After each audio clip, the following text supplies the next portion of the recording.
All the tax collectors and sinners were drawing near to hear him. And the Pharisees and the scribes murmured, saying, "This man welcomes sinners and eats with them." So Jesus told them this parable. "Suppose one of you has 100 sheep and loses one of them. Doesn't he leave the 99 in the wilderness and go after the lost sheep until he finds it? And when he has found it, he joyfully puts it on his shoulders and goes home. Then he calls his friends and neighbors together and says, 'Rejoice with me. I have found my lost sheep.' I tell you that in the same way there will be more rejoicing in heaven over one sinner who repents than over 99 righteous persons who have no need of repentance. Or suppose a woman has 10 silver coins and loses one. Doesn't she light a lamp, sweep the house, and search carefully until she finds it? And when she finds it, she calls her friends and neighbors together and says, 'Rejoice with me. I have found my lost coin.' In the same way, I tell you, there is rejoicing in the presence of the angels of God over one sinner who repents." Jesus continued, "There was a man who had 2 sons. The younger one said to his father, 'Father, give me my share of the estate,' so he divided his property between them. Not long after that, the younger son got together all he had, set off for a distant country, and there squandered his wealth in reckless living. After he had spent everything, there was a severe famine in that whole country, and he began to be in need. So he went and hired himself out to a citizen of that country, who sent him to his fields to feed pigs.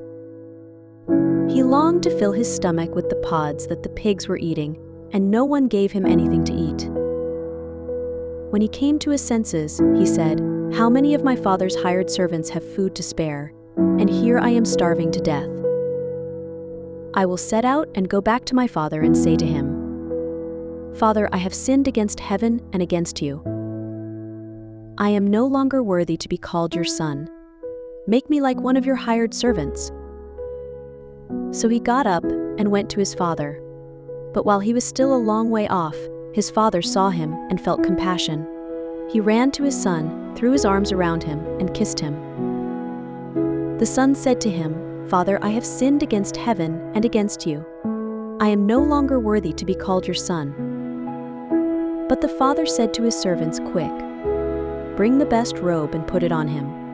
Put a ring on his finger and sandals on his feet. Bring the fattened calf and kill it. Let's have a feast and celebrate. For this son of mine was dead and is alive again. He was lost and is found,' so they began to celebrate. Meanwhile, the older son was in the field. When he came near the house, he heard music and dancing. So he called one of the servants and asked him what was going on. 'Your brother has come,' he replied, 'and your father has killed the fattened calf, because he has him back safe and sound.' The older brother became angry and refused to go in. So his father went out and pleaded with him. But he answered his father, 'Look, all these years I've been slaving for you and never disobeyed your orders.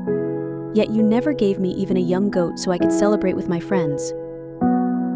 But when this son of yours who has squandered your property comes home, you kill the fattened calf for him.' 'My son,' the father said, 'you are always with me and everything I have is yours.' But it was necessary to celebrate and rejoice, because this brother of yours was dead and is alive again. He was lost and is found.'